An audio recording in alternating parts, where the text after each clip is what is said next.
Պարոն Կարապետյան, խնդրում ենք Քանի հարց։ Բարև ձեզ։ Ես ասել հարց չեք ունենա։ Ունենք Պարոն Կարապետյան, ընդդիմադիր ուժերի հետ Ծառուկյանի կանանքի միջնորդությունն է, պարոն Կարապետյան։ Իվարկեն, եկեք մի քիչ առաջ։ Հողին կանգնել, չէ։ ՀՀԿ առաջնորդին կանոնավորելու միջնորդություն է ներկայացվել դատարան։ Ձեր կարծիք է ընդհանուր պրոցեսների ընդդիմության լիդերների նկատմամբ քրեական հետապնդումների եւ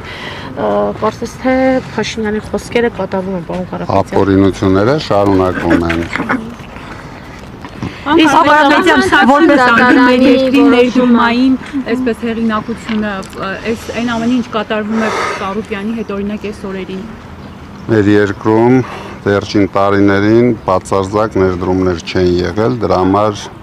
դրա վտանգը իրենք չեն տեսնում։ Ես շատ մեծ վտանգ եմ տեսնում։ Իրենց բոլոր քայլերը կանգնեցնում են թե ներքին ներդրողներին, թե արտաքին ներդրողներին, այդ Ծառուկյանը գլխավոր ներդրողներից մեկն էր։ Այն մարդու չուճելներն էլ գողացան, հիմա ինչ կա։ Առուսներին է քնացրին։ Առուսներին էլ քնացրին։ Դա առուսներին ոչինչ, հետները կտանեն ազգային ժողով, կզարթնացնենք տանեն ազգային ժողով։ Չուճելները չհասկացա։ Պարոն Կարապետյան, նախատեսվում է միասնական հանդիպում։ Հարց էի տալիս։ Հնարավոր է, որ փողոցային պայքար Մենք ասել եմ, փողոցային պայքար անպայման լինելու է մեկ անգամ։ Եվ վերջնական։ Պարոն Կարապետյան, վերջին դատականներին կրկին այս հայրից հայտարարեցիք, որ եթե Սահմանադրական դատարանում պարոն Վարդևանյանը, այսպես ասած, ձեր խոսքերն են մեջբերում, գաստա դուք վարչապետ կդառնաք, ինչ խանգարեց պարոն Վարդևանյանը։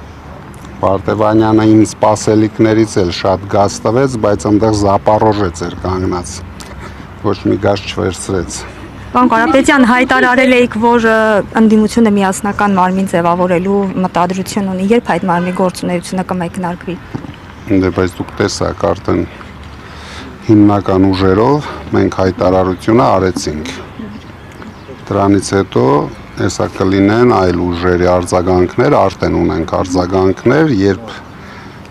կհամարենք արդեն հարմար,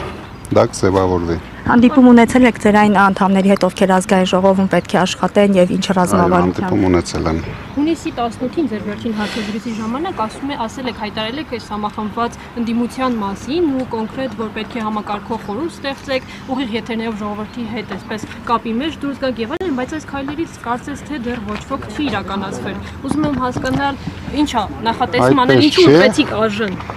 Այդպես չի, մենք քայլ հիմա արեցինք 5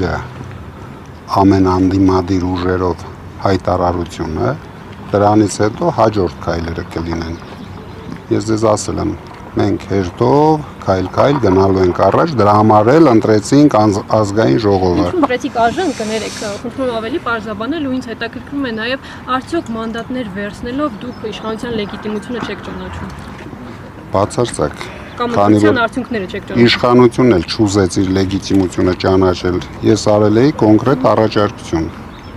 Գնանք, օգնենք ձեզ, եթե իրոք հաղթել եք կամ հաղթում եք,